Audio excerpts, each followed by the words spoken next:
akwa mo atase me Costa television no de getania 514 ebusuafo anepe but ya den tota sreba mo da yentum nya nhyase wo oye nunson pepepe na ehwe wa chambe na nunson abo apon semaduenum ya besa homara mfenu tota chima kakakra enti yentum na ya nhyase wo oye nunson pepepe ni ya neche no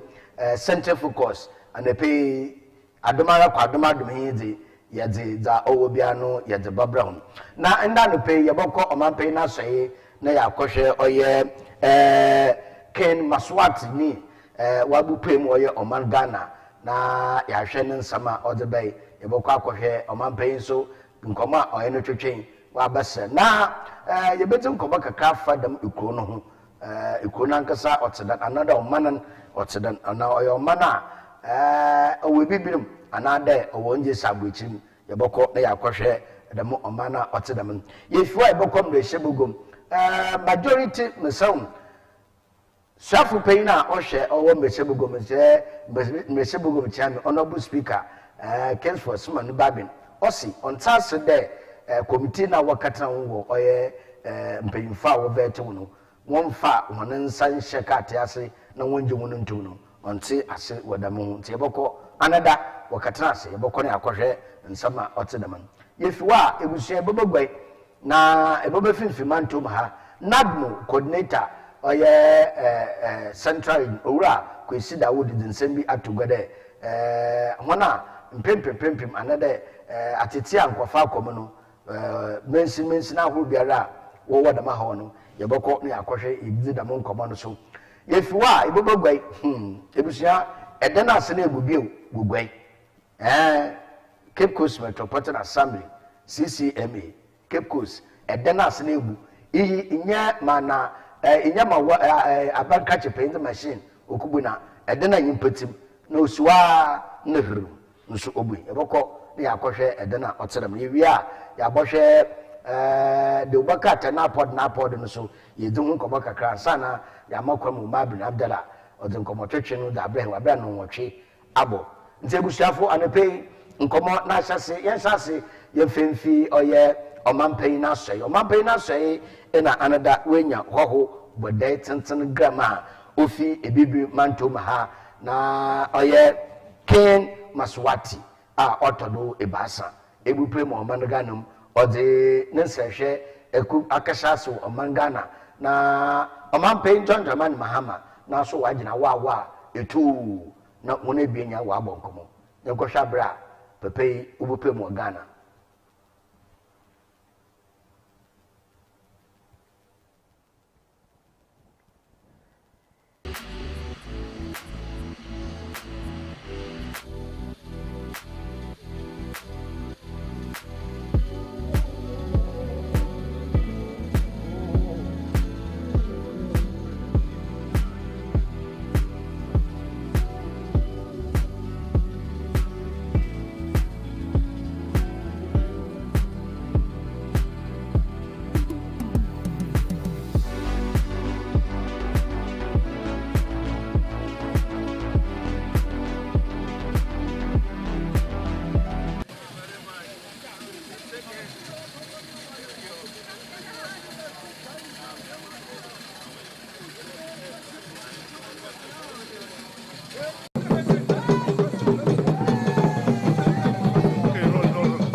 Go.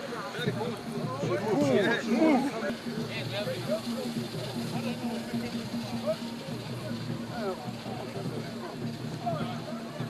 Go. Let's go, Jim. Let's go.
Okay, let's give us space.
Glad to have you. Thank you.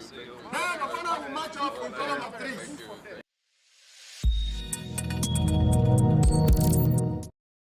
Nti ebushafo oye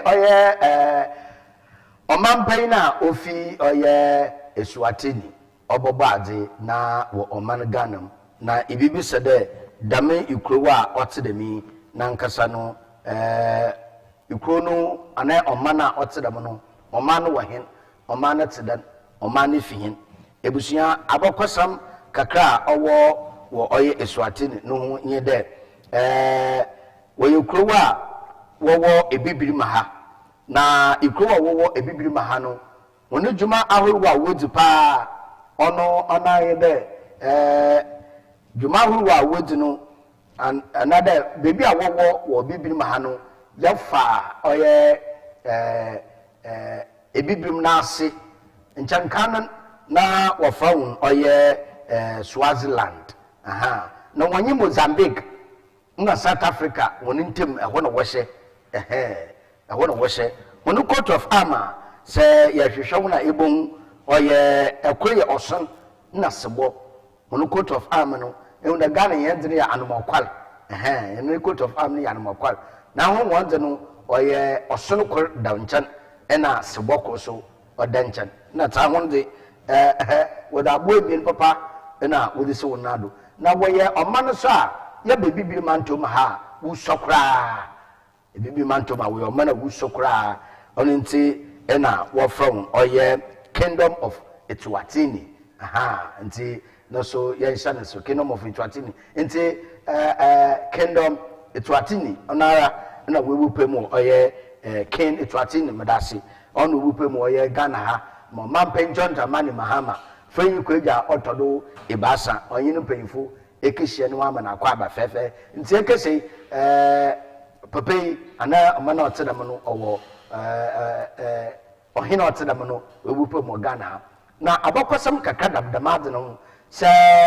etefo nya de hidom bakaya enkan no na dam na amambre no oti ana dam na ebibire no na oti nti na ewo Ashanti Kingdom emu de nti nde Ashanti Kingdom no da ho ye djuma but Fanti Kingdom ogui efutu Kingdom ogui kingdom pi wo a ogui nti no ma nde Ghana hena abrabo no owo mote kakra nti se otumfo osetutu a oye Ashanti Kingdom no another Ashanti Kingdom no yebonwu de ikrowa kasa hyehyɛnase damna na ɔte ho nyina obobom o form oye Ashanti Kingdom na mmom ahen fantefo yɛn dede Fanti Kingdom no ana Fanti Confederation no gui Fanti Kingdom no gui nti damember no wo pere wɔkyekye oye ɔman Ghana Gold Coast pro wɔkyekye Ghana nti na Ashanti Kingdom mpo onka ho nti dam oye Kingdom of Ituatini no damna na ona abrabɔ tsedama nche se oba ne de yin na ya anya ko na ebuma nche ba fa nda damina na gira be no wote na so Ghana de ya kani na agbom ya ye no wo oye oman Ghana nti no ho abakosam kakra na nepe ye twemche ezi amo no yenkɔ mbrehye bogom na mbrehye bogom chiame panyina o Kingsford honorable oye Sumani Babin onsam atugode se mbrehye bogomfo wototo oye asrafo no na no wi a ode wodo won sa sekate na ase no nwura ampa edwuma no wa ye wi na so aja de fa wodo won kra mototo won anu no wona dzenze oye wa ka echi nti oremo case for Suma ne Bible on the send atugwa wo mbrehye bogom anada yankohwe bi.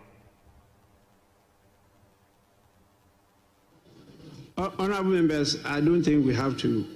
continue this exchanges. It's not a debate, but we are governed by rules. And Order 215 gives us an indication of how reports of committees should be not only adopted by the committee, but also presented to the House. And 215 says that the deliberations and recommendations of a committee shall be presented to the House in the form of a committee, of a report. Honorable Dr. 2152 says the committee shall consider and adopt the report prior to the presentation of the report to the House, and the report shall be signed by the chairperson and the clerk to the committee. With specific reference to the Appointments Committee, 21711 says the committee shall report to Parliament within 3 days after the conclusion of proceedings of the committee when Parliament is sitting.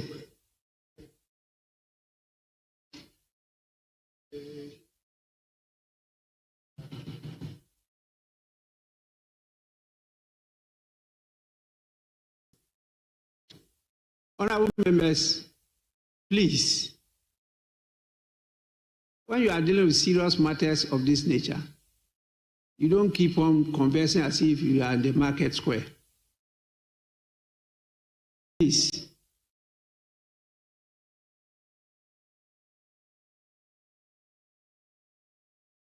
Listening to the information from the members of the committee, the chair, the ranking, and a senior member, the deputy minority leader, I think some of what you refer to I'm aware of, because you even sought my assistance in some of these matters in my conference room and went through them together. We thought we had settled them. Now they are being rehashed. I don't think that is proper. When we are talking about a report of a committee, we are talking about the whole committee. We're not talking about individuals inserting things to suit their understanding of a report of the committee. Whatever you have to say, you can say it here on the floor as part of your contributions to the deliberations of the House. I will give you enough time to say it. We cannot expect the report to capture everything. Please,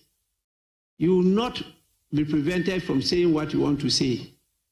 But when we talk about the report, we are talking about the report capturing the decision of the whole committee. That is what we are looking at. So please, I think the report is properly before the House, and it will be presented, and it will be taken by this House today. So please, Chairman of the committee, you may proceed to do so now. Ebusiafo iyeta oye mbeshebugom chiambe peyin honorable Kingsford Sumani Babin oditugwa wo oye mbeshebugom nata da committee no waye no wanyamboa ma nhihye papa onkodo ono na oye chiambe peyin odi nenmasam odi atugwa no yambe fifi manto ma na nadmo coordinator oda no owura oye Kwesi Dawood odi nsam atugwa akyeremede nyimpa 400 na wono aka wo oye ijashisho na bra odi da mensam nya no odi tugwa no na orugbenyi kam na wa akyeremede se onya bandama dodola won aka wo oye mensin ahorowa owo fifi manto ma bitire oye Gomoyis abatom posodo efutu senya east abatom posodo efutu senya west abatom posodo efutu ankasa commanded na egwa febrem twofu etimokwa hima lowo dencha aguna west abatom posodo esikuma odobem brakwa aguna east ina onye Cape Coast Metropolitan Assembly iza nadmo coordinator order no finfimanto ma order abotugode impempe ye kese dodo hono waka ma hawo na tete ato hono no onenyen na wejina do na odentota sede ama ankwankwan adofo bia de se woye bibi ho na obeye ya obutum wabo ma ayeye papa osi eba Cape Coast Metropolitan Assembly ma okrodo no ebetire Ola Medina ijasho krodo na ama hono so duduna wo hwere oye wan ejapade efi oye Ola Medina aquarium no so ibiso Isudu Estate Antem Enten amomoma ekwan na buofedu ewo nyina wonya dam ohaw na tete ne bi wo ho mempiasam nkamfoa Terridge ayinso kwapro adesada ena onye Church of Christ Pedu North no kwadu nya no wonya dam ohaw na tete ne bi wo ho eba commander edna egwa febrema no so bitire edna tetelum jarachinim peshi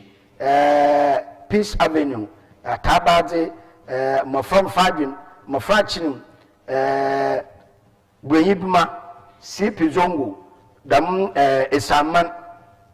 awon yaso munya dam ohaw na atete ne bi wo ho nti yeda owura Kwesi Dawuda oye nadmo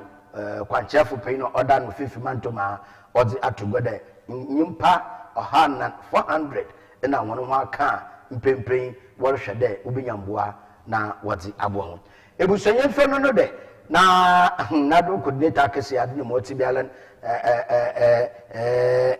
dede kakra baba na so ende ye de sori a ede na esene bu wo oye ogwabio da no me mende nso otai edene bui kosida wogina do waya da do nya no we fim ma anada na ta asomdwe aba anepe ye da sɔre no na dan ase na ebu nyanko nkɔhwɛ ma ɔyɛ edena we bu foforo wo ɔyɛ ogua no so yanhwɛ bi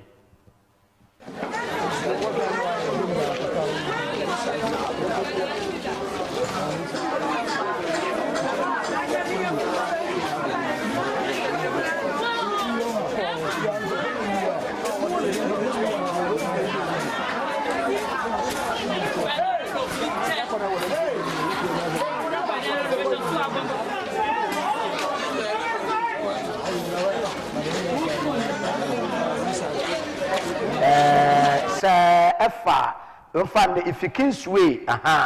na erokwa castra ifikinswe na erokwa castra enye ifikinswe na erokwa castra igina oye ansa na ibudu snake na no hono ebu na wonse benkum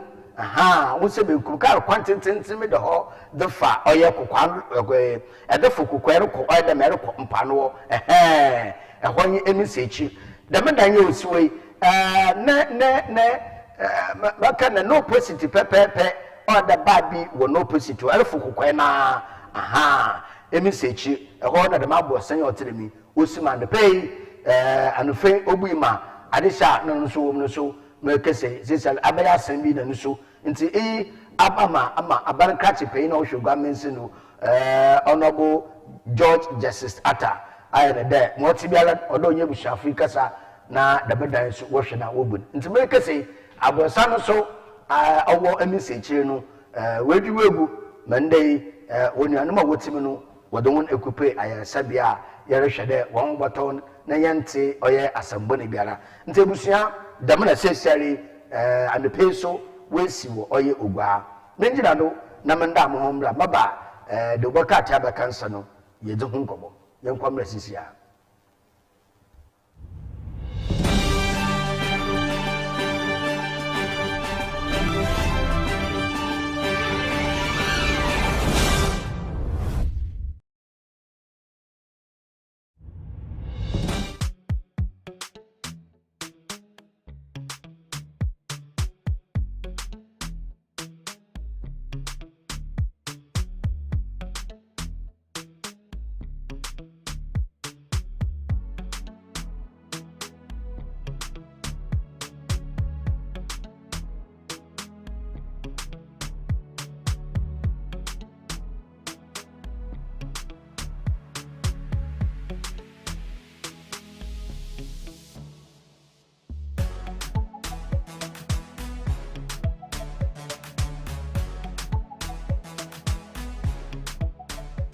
Hello, this is the Cell Gift Shop. We deal in handbags, ladies' bags, we deal in perfumes, and this is one of the bags I have, tote bag. This is from the US. It's very affordable, leather quality. We also have different perfumes, ladies and for men. They come in different brands and also very affordable. We also have Victoria's Secret, original Victoria's Secret from the US. We have affordable gifts already made for various occasions, for Mother's Day, Father's Day, birthday, anything you want to, any gift you want to do. We have GTP cloth as well for all occasions. When you come to the Cell Shop, we also have lunch bags, school bags for kids of all ages. We also have this beautiful customized birthday shirts for children. So when you want some, it's available. We have different tops, cartoon characters for children also. We also have men's underwears, this Harrison singlet as well, and then we have boxer shorts, different types, different sizes, and in different companies. It's a nice cute bag for kids, for church. They can take it to parties and all. It's all available at the sales shop. So when it comes to catering, we have these shafting dishes and then this dispenser for rentals. We take food orders for different occasions, weddings, engagements, birthday parties. So we have these also for rentals, and then take food orders as well. We have these engagement boxes for sale. We also take orders. We do engagement wrappings. We can do it for you. It's available at the Cell's Gift Shop. So when you come to the Cell Gift Shop, that's not all we do. We do wedding decos, card decos. We have hampers. We make hampers. We take food orders. We do drinks, sobolo, watermelon juice. Anything you want, we will be able to do it for you. We can help you plan your wedding, plan your engagement, how to make the design. We will do everything for you. The Cell Gift Shop, a place you can rely on. You call on us and we will deliver. Thank you. Coastal TV, Jumedi Fufaya Baya to Ubuntu. It's about development. You discuss issues of national concern, issues of central concern, matters that concern Central Region and Ghana. Ubuntu Sama offer Kepus, baby will be a Ubuntu Sama offer. Or your one and Asadi, there or Sade or the Ubuntu, or the baby on the Yedin in Fubana Batanasi. We are no what the money. Or your one and Asadi, those in Puntu Baba Kepus, one and Asadi, those in Puntu Baba Central Region, one and Asadi. Those in Puntu or Baba Gani Minara. Ubuntu Sama offer Kepus, baby will be a Ubuntu Sama offer. Or your one and Asadi, there or Sade or the Puntu, or the baby in the P, and a Batanasi, women down of Pediara. Live ever Coastal TV. Coastal TV, your own face, your own voice. No me yesi machara. Yesi macharo. Mewe. Viti taenya fawuji. Yesi mi atu mi yendu baby.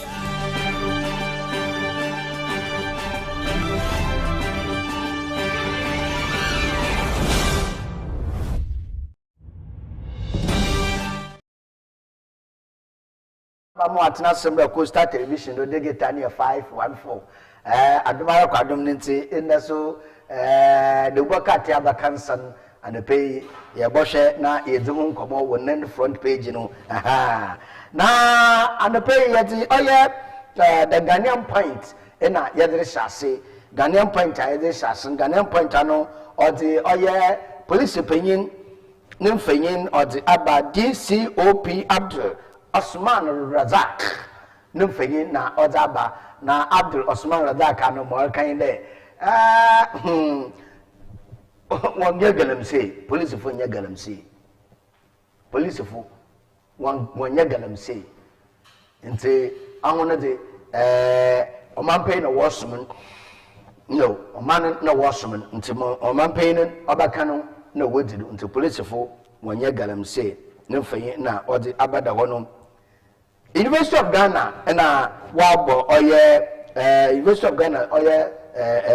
School of Law no wabo oye Ibrahim Mahama wabo na about the papa waza oriye zobua adusiafo no wabo na about the waya adodo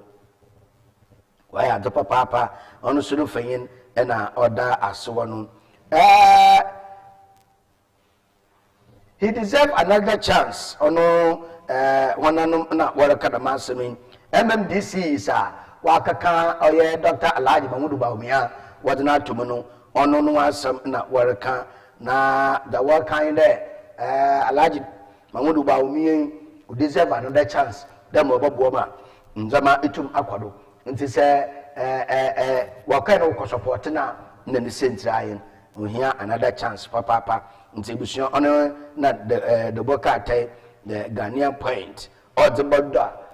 no front page na no the bogodo ebusia daily searchlight the bokatai so or the aba na or the Justin Kodua nyo o mampain musram NPP amanyeku no wone oye church of pain no fei na odaba na fei na odatum no mota chine asam sebepa no orokodo NPP amanyeku no sande wone fagbera yo butu frank edamo no ne nsam no o chere no maye foko kra na nsebol pupe bebadu se wa hwede ya ano enya asam papa ena yabati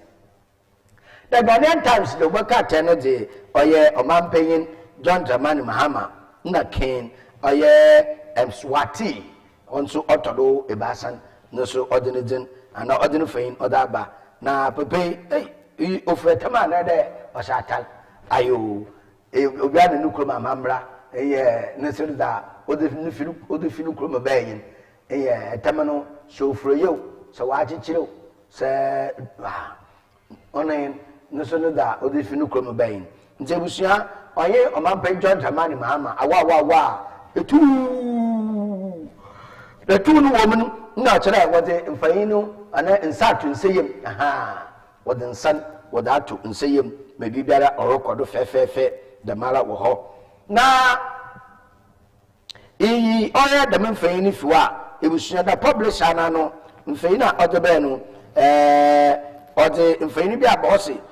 abofoba wedi mfide bie na wa hang naked na walashen na damasemino ebusia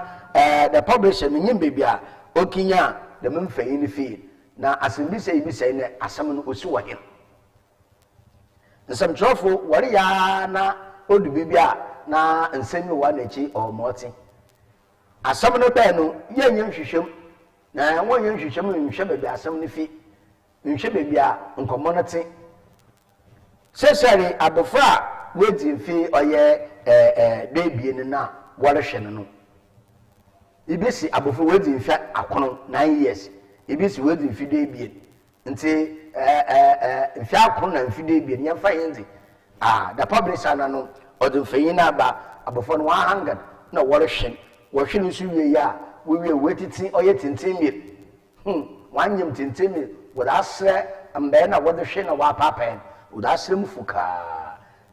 wakaya yoho on the publisher other but na Ghana Omampenyin fe no do no odin sa tuna akoko there I promise I promise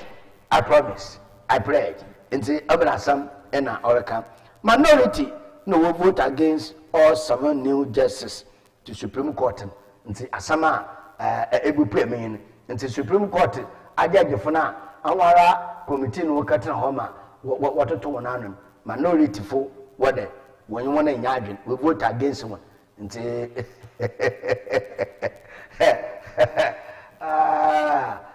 we vote against one. On na and pay na center focus na ye do hon komo no. Say ama chame pay na honorable Kings for Suma and Babin. No be fu papa. Don't task there. Obeye nomination. Na wakat na watoto honano. Wa vet hu na ewieo. Na uwie ya vote against them onya no kwa nti yenyimara se Omampenyin bajatum do rinjuntum ana minority funa we vote against one ya bend yenyim mbra na obeche ana mbresebego na obeche na da Omampenyin nara watutu wan ewie za anugutu wan ehu nedjuma asamin so watutu wan ewie de no so butu wan ehu nedjuma da anu ye papa na so ntira meda ena no membership gum fakan minority fakan obeye adwuma anori ye adwuma ebusia no so the oboka the publisher ma other bay the publisher ma other bay no mo kan de the publisher ma ebusia yanko the new center the oboka no or the MPP wana wo pede wo tu frankai wo ma oye NPP amanye ko ekor ebi basa anan enum wonim fanyin ena ode aboto owura be na champion ne fanyin da ho Dr. Ladi Mamudu Bamia oka ho Dr. Edutwim oka ho ena mara mankel oye mankel oye akompra kon e Japan no so no fanyin oka ho nyimpa nu mu fanyin ena order so the new center do bokate no ma order bayin what oye NPA one kwanchefo pain no so no fanyin da ho ena what the Supreme Court ajajefo obo wonedin ekor ebien nya no woyesia nyo esien ugwe Supreme Court ajajefo na obo wonedin worokọ no nyo ono won fanyin na oguo no na if you MPP da National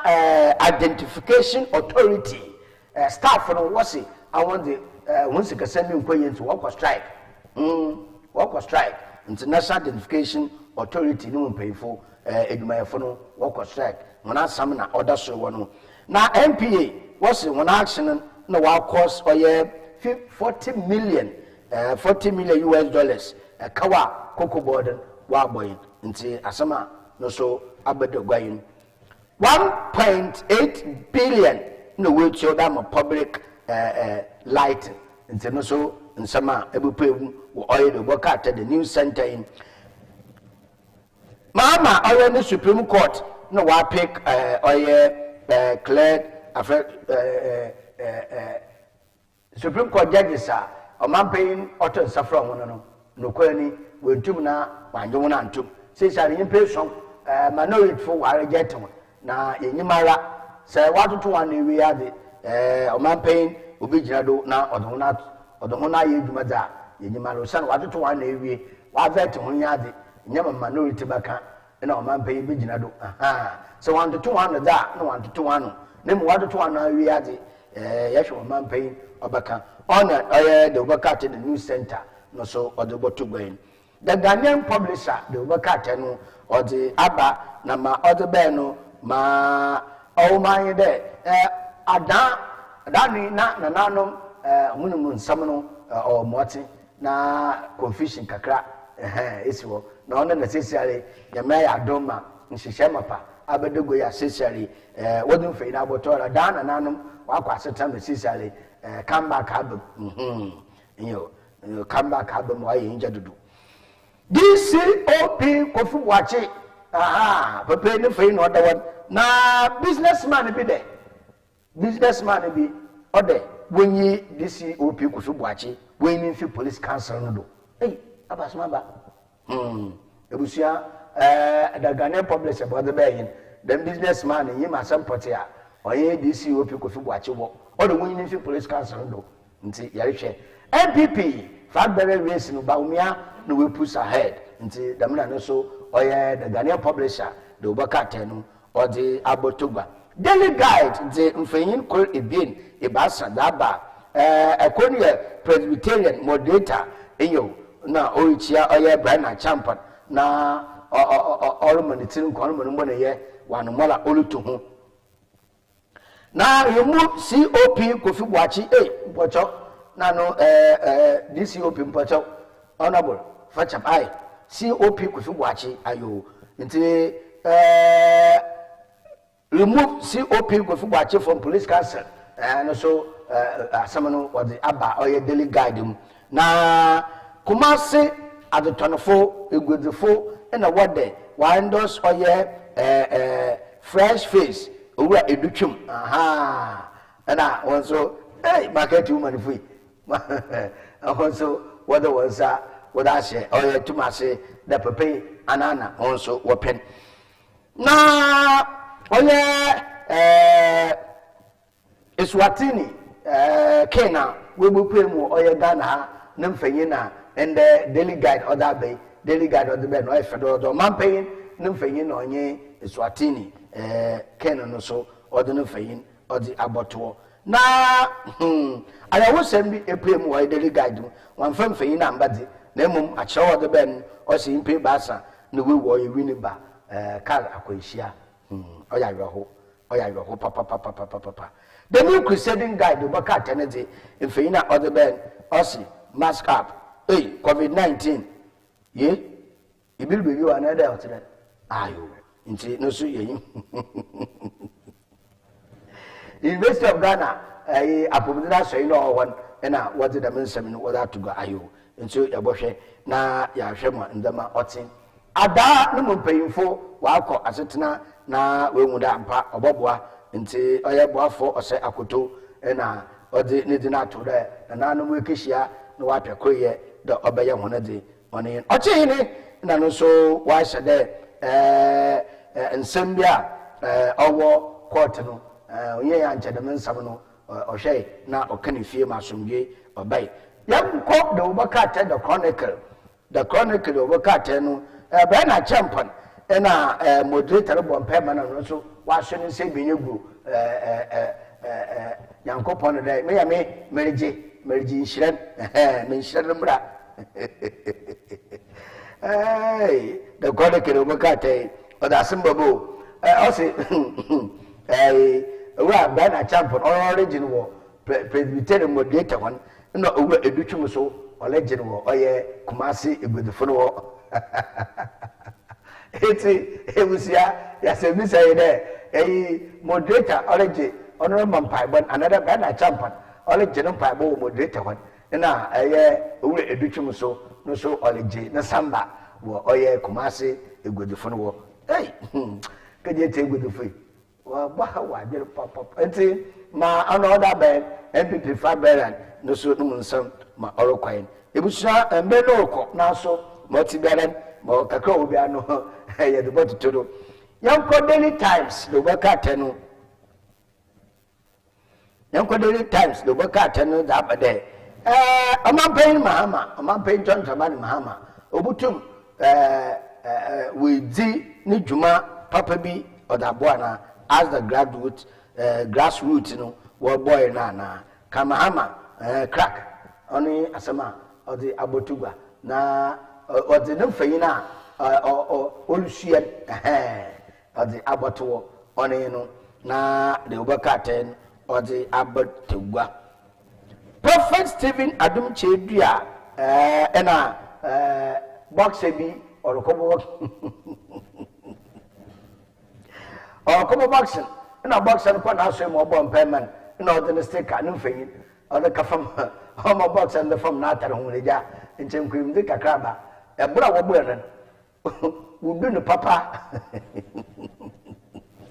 no na the obaka Daily Times odi boxer na ye Prophet Stephen Adum Chedua ahuna be ya hu fayin odi abotu goro bi sede nti adenye biara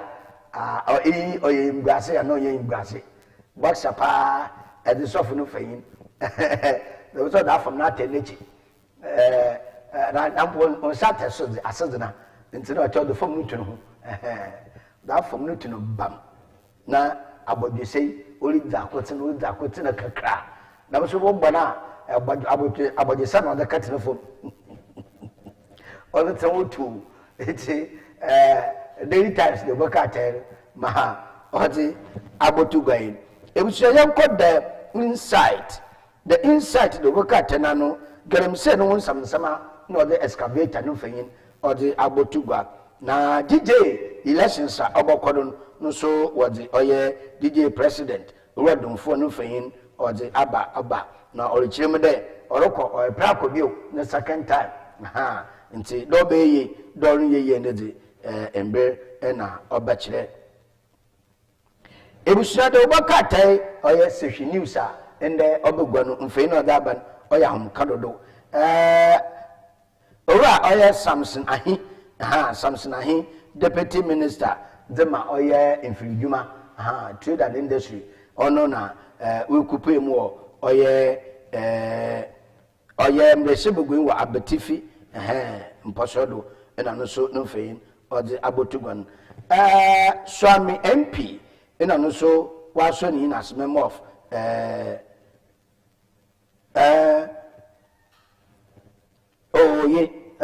nti se wa so ni da no cha no or new friendship membership olokodo management committee ena wadin akotodo nti onin Asante Gold no sike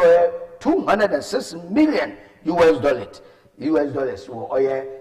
edwuma no ebinima aboto company for aboto ne deal a woye no mu nsam na oye bibieni wa aboto dam eya otedam no nti no so yenhye nso na yenhwe da orokodo ebusia member no ayabe na so custodian aba NDC voters back can in MPP 2028 race. Hey, Asababu, the custodian and Asababu, NDC, Amayokun and NDC, I don't what to happen, no one will pay, or yet Ura Kennedy, a comprapo. Hey, Ampa, ayo, they will share, she share all custodian of Wakatin, we can, Ibu NDC for Prakwa, we ma lanche oye ura Canada kompra kuno utu frankai oderma oye NPP amanye kunu enye bia ebumu da oboko the supreme so abogwado daily analyst the informer ebusha bend ni inara odi da money ni ye na kanko ona odi aba na answer na mamfa ndase na oye eyi ne hye no mamfa ntoyi mede Coastal Television na mpanyimfa wode eyi bobadi yenyimpefe de hineja hene wafa na hininua oye Jake Selete nomi pepe onya na ya mefre no afeku ntemare na yerekomu na yedumpo ewie eyinti mpanyimfo ayene de adomdom na yetinkoma bosom fofo ebe wuromu no meche dwura abosom ne da otodo esia yebedi ne afekor 1 year anniversary enti ebusuafo yetunsafro wonyina na dembre de peno basene kura yebo ho nkomo no yemi adoma ifida no nkomo twetwe pepe na abakosem da obaye ni na no yede fa otode bi no yede babra ho iyi yesem na edatu na emi de ombabo madwumi da otedam no onwie peye wo oye 6th July na yemfa ndasesum no yemfa nkochero nti ebusua damana oti adomdoma yebedi yene papai ne 1 year pepepe na no hunkomo na no hu mfanyine bia no so yedi babra ho menjira do na manda oye awehwe mama umbo no hwe na manda wase wo konson kodo na manda tanka director survey professor Emmanuel Kwamna Bafoeje no be fie hada eno no Michael eno onye Francis Joe Boy also yede wase papa womboa eda boy ebusuafo from Kitikeku asolba Kofi Esuma anepe momo acho